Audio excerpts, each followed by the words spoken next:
अयोध्या तो एक झांकी थी, मथुरा की अब बारी है। कृष्ण कन्हैया के चरणों में विपक्ष झुकी सारी है। अयोध्या के बाद अब मथुरा का मुद्दा यानी कि श्री कृष्ण जन्मभूमि और शाही ईदगाह को लेकर चल रहा विवाद अब कोर्ट से निकलकर सीधे सड़कों पर आ गया है। मतलब साफ है कि साधु संतों ने यह ऐलान कर दिया है कि वो श्री कृष्ण जन्मभूमि के लिए पूजा पाठ और कार सेवा करेंगे, जिसकी शुरुआत भी हो चुकी है। इसके लिए लगातार देश के अलग अलग हिस्सों से संतों की भीड़ मथुरा मंदिर पहुंच रही है। लेकिन इन सब के बीच जैसे जैसे ये मामला गर्माता जा रहा है, समाजवादी पार्टी और कांग्रेस की मुश्किलें लगातार बढ़ती जा रही है। आज के इस वीडियो में हम आपको बताएंगे कैसे बीजेपी के मथुरा मॉडल ने विपक्ष को चारों तरफ से घेर लिया है। तो चलिए बिना किसी देरी के शुरू करते हैं हमारा खास शो दो टूक। श्री कृष्ण जन्मभूमि की मुक्ति का भी अभियान चलना चाहिए। मथुरा की सड़कों पर उमड़ती भीड़। सबसे पहले बात करते हैं उस बड़ी खबर की जिसने उत्तर प्रदेश की राजनीतिक हवा को पूरी तरह से बदल कर रख दिया है। संतों और बड़े गुरुओं ने अब श्री कृष्ण जन्मभूमि के हक की लड़ाई को लेकर साफ साफ कार सेवा का ऐलान कर दिया है। देश के कोने कोने से साधु संतों का जत्था और भक्तों की भारी भीड़ अब मथुरा मंदिर की तरफ लगातार बढ़ती जा रही है। वहां विशेष पूजा पाठ और अनुष्ठानों का दौर भी शुरू हो चुका है। संतों के इस कड़े और साफ रुख ने इस पूरे मामले को एक बहुत ही संवेदनशील मोड़ दे दिया है, जहां अब हर किसी की नजर इस बात पर टिकी हुई है कि आने वाले दिनों में यह आंदोलन कितना बड़ा रूप ले सकता है। जमीनी स्तर पर जैसे जैसे संतों के कदम मथुरा की ओर बढ़ रहे हैं, वैसे वैसे आम जनता और हिंदू समाज के अंदर एक अलग ही जोश देखने को मिल रहा है। लोग ये उम्मीद लगाए बैठे हैं कि अब इस ऐतिहासिक मुद्दे पर खुलकर बात होगी। अखिल भारतीय अखाड़ा परिषद अब विभिन्न संत संगठनों की बैठक में ये साफ कर दिया गया है कि कानूनी लड़ाई के साथ साथ अब वैचारिक और सांस्कृतिक दबाव भी बनाया जाएगा। लेकिन इस पूरी स्थिति का दूसरा पहलू ये है कि जैसे जैसे ये मामला जोर पकड़ रहा है, वैसे वैसे उत्तर प्रदेश के बड़े विपक्षी दलों यानी समाजवादी पार्टी और कांग्रेस की परेशानियां बहुत ज्यादा बढ़ रही है। उनके लिए ये तय करना मुश्किल हो गया है कि इस मुद्दे पर वो खुलकर सामने आए या फिर चुप रहे, क्योंकि दोनों ही हाल ही में उन्हें बड़ा सियासी नुकसान उठाना पड़ सकता है। संतों का खुला ऐलान। श्री कृष्ण जन्मभूमि की मुक्ति के लिए देश भर से संत मथुरा पहुंच रहे हैं और धार्मिक अनुष्ठान शुरू हो चुका है। सड़कों पर आया मुद्दा। अब ये विवाद सिर्फ अदालतों तक सीमित नहीं रहा, बल्कि एक बड़े आंदोलन की तरह सीधे सड़कों पर आ गया है। विपक्ष की टेंशन बढ़ गई है। इस पूरे घटनाक्रम ने विपक्षी दलों की रणनीतियों को पूरी तरीके से उलझा कर रख दिया है।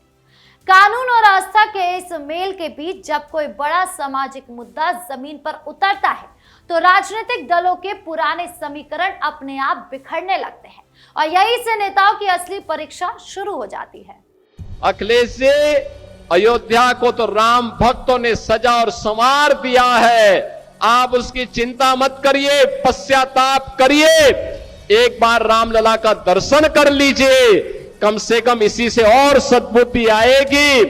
और अब तैयारी करिए कि हम कृष्ण कन्हैया के लिए भी कुछ कर सकें। बीजेपी का मथुरा मॉडल। अब आते हैं इस पूरे खेल के उस सियासी समीकरण पर जिसे राजनीतिक गलियारों में बीजेपी का मथुरा मॉडल कहा जा रहा है। जब कुछ साल पहले अयोध्या में राम मंदिर बन रहा था, तब अखिलेश यादव से लेकर राहुल गांधी तक ने रामलला और उस आंदोलन को लेकर कई तरह के बयान दिए थे। ना जाने क्या क्या नहीं कहा था, कई गालियां दी गई थी। लेकिन जैसे राम मंदिर से जुड़े दूसरे मुद्दे उठे, तब अखिलेश यादव एंड कंपनी, तब विपक्ष एंड कंपनी ने कोई भी दिन ऐसा नहीं छोड़ा जिस दिन सरकार को जमकर कोसा ना हो। अगर सचमुच अपने को धार्मिक कहलाने का प्रयास कर रहे हो तो मथुरा वृंदावन पे खुल करके बोल दीजिए। लेकिन अब जैसे जैसे संतों के कदम मथुरा मंदिर की ओर बढ़ रहे हैं, हिंदुओं का जोश बढ़ रहा है और लोग उम्मीद कर रहे हैं कि अखिलेश इस मुद्दे को उठाएंगे। मगर असली पेच यहीं फंसता है। अखिलेश यादव खुद अपने ही माय यानी कि MY समीकरण के जाल में बुरी तरीके से फंसे हुए हैं। मुस्लिम और यादव समीकरण ने अखिलेश यादव की मुश्किलें बढ़ा दी है। राजनीतिक विश्लेषकों का भी मानना है कि असदुद्दीन ओवैसी की पार्टी AIMIM लगातार इस बात पर नजर बनाए हुए है कि सपा इस मुद्दे पर क्या रुख अपनाती है, ताकि मुस्लिम मतदाताओं के बीच सपा की घेराबंदी की जा सके। यदि वो इस मुद्दे पर हिंदुओं और संतों के पक्ष में खुलकर बोलते हैं तो उनका मुस्लिम वोट बैंक उनसे नाराज हो जाएगा, और अगर वो मुसलमानों को खुश करने के चक्कर में इस मुद्दे से पूरी तरह से दूरी बनाते हैं तो उनके अपने यादव हिंदू वोटर छिटक सकते हैं। ये स्थिति उनके लिए गले की फांस बन चुकी है, जिससे निकलना उनके लिए नामुमकिन सा हो गया है। अखिलेश की गहरी उलझन मुस्लिम वोट बैंक और यादव समाज के बीच संतुलन बनाने के चक्कर में सपा प्रमुख की राजनीतिक चालें धीमे पड़ गई है। विपक्ष की चुप्पी पर सवाल। AIMIM जैसी पार्टियां अब ये सवाल पूछ रही हैं कि ऐसे बड़े मुद्दों पर अखिलेश यादव अपनी जुबान क्यों बंद किए हुए हैं। बीजेपी की मजबूत सियासी पिच, सत्ता पक्ष के इस सोचे समझे प्लान ने विपक्ष को चारों तरफ से ऐसा घेर लिया है कि उनके पास इसका कोई जवाब ही नहीं बचा है। राजनीति में जब कोई दल अपनी ही बनाई जातियों की दीवारों के बीच फंस जाता है तो जनता के सामने उसकी हर एक खामोशी बहुत बड़े सियासी संदेश दे जाती है। अदालत के फैसले का इंतजार। अब बात करते हैं इस पूरे विवाद के सबसे बड़े और दूरगामी असर की। विश्व हिंदू परिषद और दूसरे हिंदू संगठनों का साफ कहना है कि वो कानूनी प्रक्रिया और अदालत के फैसले का पूरा सम्मान करते हुए ही आगे बढ़ेंगे और अंतिम फैसले का इंतजार करेंगे। लेकिन साथ ही जिस तरह से संतों ने अपनी धार्मिक गतिविधियों और कार सेवा के संकेत दिए हैं, उसने आने वाले उत्तर प्रदेश के चुनाव की तस्वीर अभी से साफ करना शुरू कर दिया है, क्योंकि अभी से गुलाबी पत्थर आने लगे हैं। साल 2027 के विधानसभा चुनावों से ठीक पहले इस तरह के बड़े धार्मिक मुद्दों का केंद्र में आना ये बता रहा है कि आने वाले दिनों में राज्य की राजनीति का तापमान और ज्यादा बढ़ने वाला है। केवल विपक्षी दल ही नहीं बल्कि राज्य की आम जनता भी अब बड़ी बारीकी से ये देख रही है कि संकट के इस वक्त में कौन सा नेता जनता की सच्ची भावनाओं के साथ खड़ा है और कौन सिर्फ पर्दे के पीछे छिपा हुआ है।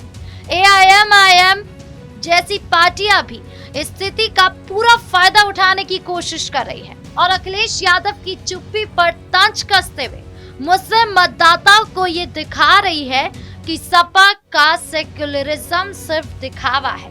इस पूरी उधेड़-बुन ने समाजवादी पार्टी और कांग्रेस के इस पुराने समीकरण को अंदर से पूरी तरह हिला कर रख दिया है। जैसे जैसे मथुरा मंदिर का ये नया अध्याय आगे बढ़ेगा, वैसे वैसे तमाम दलों को अपनी पुरानी रणनीतियों को छोड़कर नए सिरे से सोचना पड़ेगा, क्योंकि जनता अब हर एक कदम का हिसाब बहुत पैनी नजर से मांग रही है। इस पूरे सियासी माहौल के कुछ प्रमुख बिंदु भी हैं जो आपको एक एक करके बताते हैं। पहला, कानूनी लड़ाई और संतों का संकल्प। अदालत के फैसले के इंतजार के साथ साथ संतों ने अब अपने स्तर पर धार्मिक कार्यक्रमों की रूपरेखा भी तैयार कर ली है। अब दूसरी बात है कि विपक्ष की अंदरूनी कला बढ़ रही है। अपने राजनीतिक समीकरणों के जाल में वो फंसते हुए नजर आ रहे हैं और विपक्षी दल इस मुद्दे पर कोई भी स्पष्ट स्टैंड लेने से बच रहा है। इन सब के बीच 2027 की सियासी फिसाद भी है। उत्तर प्रदेश के आगामी विधानसभा चुनाव से पहले ये मुद्दा राज्य की राजनीति का सबसे बड़ा केंद्र बिंदु बनता जा रहा है। यानी ये पूरा घटनाक्रम इस बात का साफ प्रमाण है कि राजनीति में सिर्फ जुबानी बातों या फिर हवाई दावों से लंबे समय तक काम नहीं चलाया जा सकता। जब जमीन पर आस्था, कानून और आम जनता की भावनाएं आपस में टकराती हैं, तो बड़े बड़े दिग्गजों के होश उड़ जाते हैं। एक तरफ जहां मथुरा का ये धार्मिक मुद्दा तूल पकड़ता जा रहा है, वहीं दूसरी तरफ समाजवादी पार्टी जैसे विपक्षी दल भी है जो खामोशी अपनी दिखा रहे हैं, जिससे देखते हुए जनता काफी ज्यादा परेशान हो गई है कि जो समाजवादी पार्टी और जो विपक्ष बार बार एक ही बात कह रहा था कि उन्हें बहुत ज्यादा हमदर्दी है सनातनियों के लिए, सनातन के लिए, वो बार बार राम मंदिर के मुद्दे पर सवाल उठा रहे थे जब चंदा चोरी का मामला आया। लेकिन अब जैसे ये मथुरा का मुद्दा सामने आया है तो अखिलेश यादव एंड कंपनी अचानक से शांत हो गए। वो एक शब्द नहीं कह रहे और इसीलिए AIM लगातार ये सवाल उठा रही है कि आखिर अखिलेश यादव शांत क्यों है, अब क्यों नहीं बोल रहे हैं। या तो वो मुस्लिम के हितैषी है या फिर वो हिंदुओं के हितैषी, दोनों में से एक तो चुनना पड़ेगा। और इसीलिए अब अखिलेश यादव ने जो MY समीकरण बनाया था वो पूरी तरीके से खराब होता नजर आ रहा है। अगर वो यादवों की बात सुनेंगे तो मुस्लिम नाराज, और जब अगर वो मुस्लिमों की बात सुनेंगे तो यादव नाराज। अब इस पूरे दाव पेच में जो अखिलेश यादव है और जो विपक्ष है जो लगातार इस मुद्दे को उठा रहा था राम मंदिर दाग चोरी का, वो बुरी तरीके से फंसता नजर आ रहा है। अब वो उनके पास कौन सी रणनीति तैयार होती है, क्या वो आगे कुछ करते हैं, ये अभी देखना बाकी होगा। आपकी इस पूरे मामले को लेकर क्या राय है कमेंट बॉक्स में जरूर बताएं। वीडियो को लाइक करें, शेयर करें और चैनल को सब्सक्राइब करना ना भूलें। धन्यवाद।